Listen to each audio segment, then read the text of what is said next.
hecho es de máxima gravedad. Las autoridades nunca informaron de esto a las familias de los fallecidos y contaminados. Y lo más preocupante es que las víctimas podrían ser muchas más.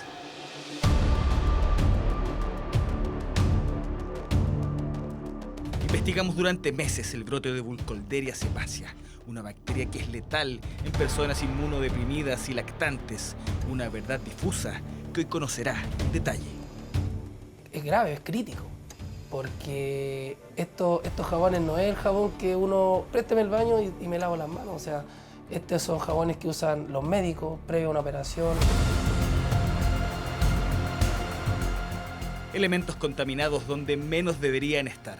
Y lo peor de todo, perjudicando la salud de muchos. Pero, ¿hay responsables?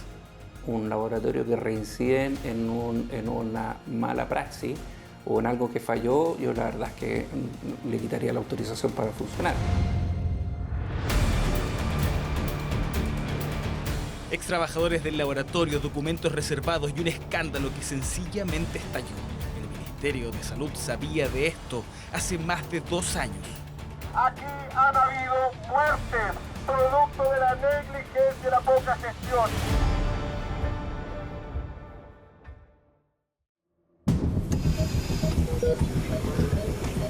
Es pleno 2021. Los contagiados de COVID repletan los hospitales a lo largo de todo el país. Pero dentro, además de este estrés en el personal médico, se agrega un ingrediente. Una bacteria comienza a infectar a pacientes. Su nombre es Burkholderia cepacia. Sus víctimas, pacientes de la tercera edad inmunodeprimidos y lactantes. Es solo el inicio de un desastre mayor. Un documento reservado da inicio a nuestra investigación.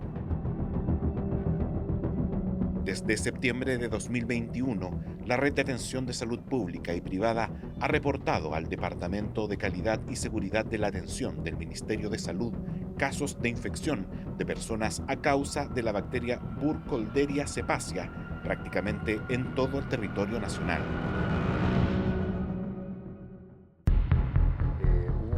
El párrafo corresponde a un informe reservado fechado el 18 de enero del 2023. En ese documento, el Ministerio de Salud le pide al fiscal nacional Ángel Valencia que investigue si existen responsabilidades penales en el brote de Burkholderia que recorrió diversos centros médicos. El saldo, hasta ese minuto, arrojaba 444 infectados y 35 fallecidos. 35, fría cifra que esconde historias que ya les mostraremos. Pero ¿cuál es el vehículo utilizado por esta bacteria para llegar a personas hospitalizadas? Una partida de jabón líquido, povidona iodada y alcohol gel, todos productos provenientes del laboratorio DIFEM. La calidad y eficacia de los productos DIFEM están validados por su Departamento de Control de Calidad. Mi nombre es César Ruiz Sepúlveda y soy analista químico de profesión. Mi labor era hacer análisis en los estudios de estabilidad de los productos que fabricaba DIFEM. César Ruiz trabajó cerca de 1 año en DIFEM. Tiempo suficiente, dice, para darse cuenta de un desorden que vivió su punto de clímax el día 22 de abril del 2022, cuando el ISP emitió una alerta para retirar el producto de DIFEM contaminado con la bacteria, el jabón líquido Diclorexan, muy usado en unidades de cuidados intensivos de hospitales públicos y clínicas. Más tarde se le sumó el Povicept, solución tópica. Una investigación en curso que, eso sí, ha generado una serie de problemas, como la cancelación de cirugías ante la falta de estos productos e incluso infecciones intrahospitalarias. Cuando partieron la bacteria, nos enteramos por un comunicado en la prensa. Una vez que eso ocurrió, a nosotros se nos informó en el laboratorio que lo que estaba pasando, a grandes rasgos, muy a grandes rasgos de hecho, no fue así como algo más íntimo, decir, no, mira. Y al tiro se nos dijo, no pueden hablar con la prensa, no pueden aquí si llega a tele. O sea, ahí como que nosotros dijimos, esto parece que es bastante serio, porque si llega a la televisión es porque algo está pasando. César recuerda el clima tenso que se vivía al interior de DIFEM. Su testimonio exclusivo nos da cuenta de algo más. Ese día él y sus compañeros químicos y analistas apuntaron a la vieja planta de agua, la que habría sido comprada, por así decirlo, de segunda mano. Yo tuve hartos problemas, honestamente, tuve hartos problemas ahí porque era poco ético, hartas cosas. Si bien es cierto, esto tú me preguntas específicamente esto del agua que generó un problema muy grande, que costó quizás vidas más de las que uno quizás piensa, o de las que se pueden llegar a establecer o que quizás nunca se van a saber, porque eso también está un criterio de cuándo se dieron cuenta, cuándo te das cuenta de cuándo viene este problema. ¿Entiendes? Porque hasta el último, cuando se mandaban a hacer los análisis, seguían los laboratorios diciendo como que estaba bien. El agua está bien. Y resulta que el agua no estaba bien. Pero antes de seguir, es necesario retroceder al año 2014. Mire los titulares. Es noviembre y la autoridad sanitaria detecta una bacteria en desinfectantes del laboratorio DIFEM Pharma, usado en clínicas y hospitales. Se trata de la bacteria Serratia, la que puede filtrarse en la sangre y provocar infecciones graves. 7 contagios se informan en la época, pero una búsqueda en el sistema judicial nos lleva a un 8º caso, una historia sorprendente.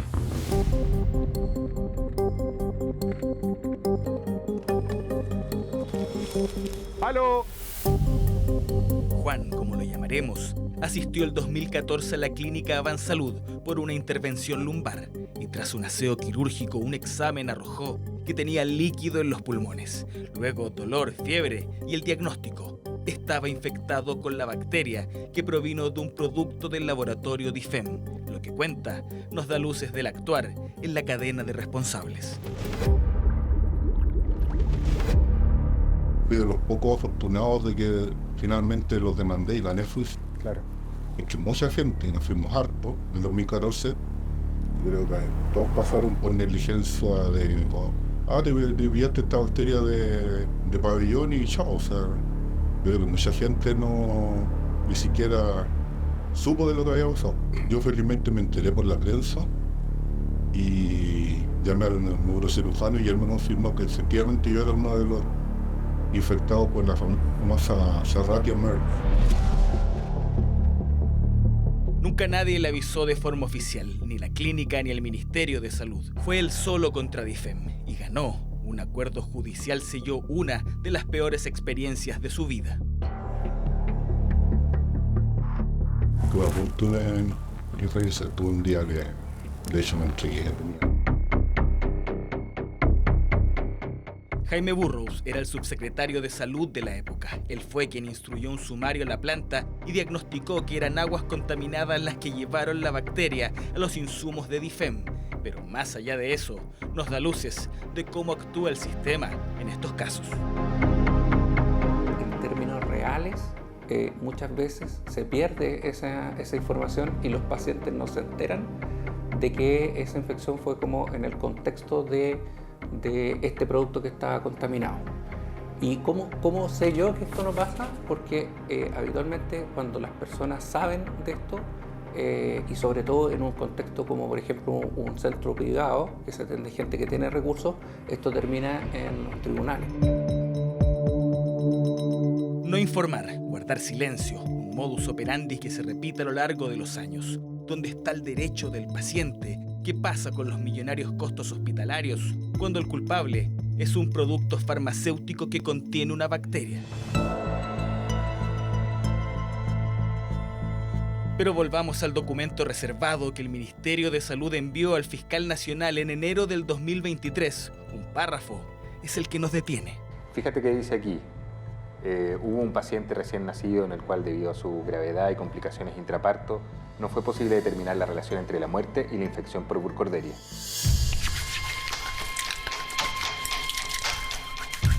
¿Era posible encontrar a la familia de ese bebé que murió infectado con la bacteria? Hicimos decenas de solicitudes de transparencia a los servicios de salud pidiendo el listado de fallecidos. Todas llegaron sin nombre, pero sí se identificaban los centros hospitalarios y las fechas de los contagios y fallecimientos. Incluso, algunas clínicas privadas aparecen con varias muertes asociadas a la bacteria. El análisis de los datos nos llevó al Hospital San José. Ahí aparece la información de un recién nacido que murió el 7 de julio del 2022. Lo que vino después fue prácticamente encontrar una aguja en un pajar. Hola, buenos días.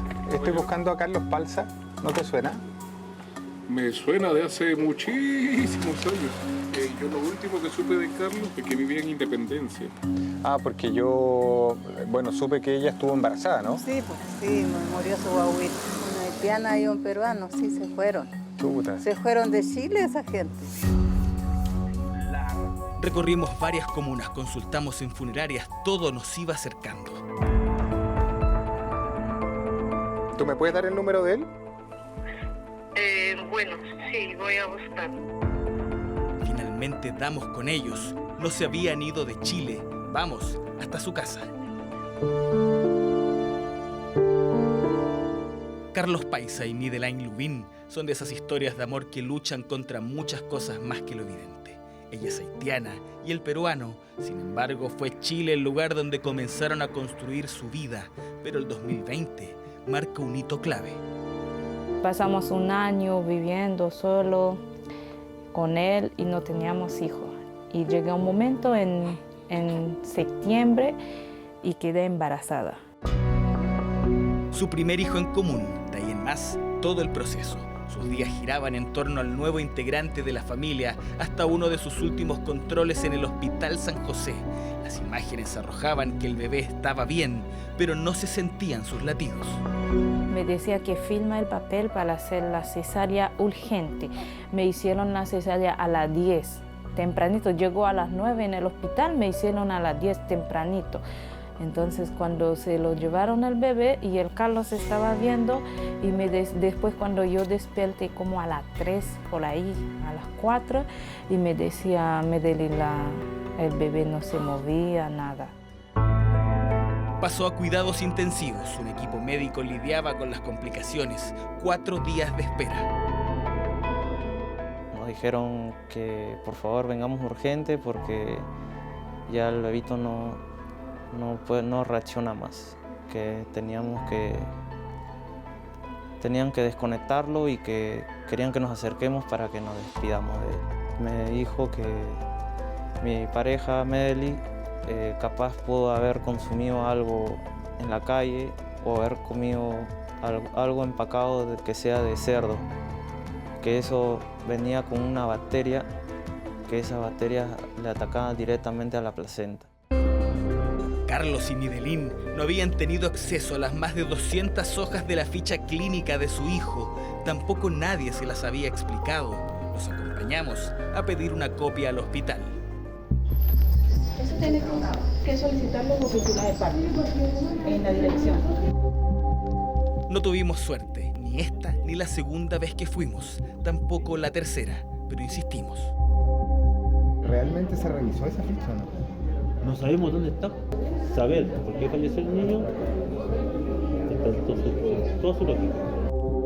La copia de la ficha sencillamente no está. El documento es clave para saber qué pasó con Nathaniel y si es o no parte de las 35 personas víctimas de la Burkholderia cepacia. Meses después descubrimos que por suerte la abuela de Nathaniel en Perú había guardado copia de algunos documentos. Una vez en nuestras manos, la analizamos.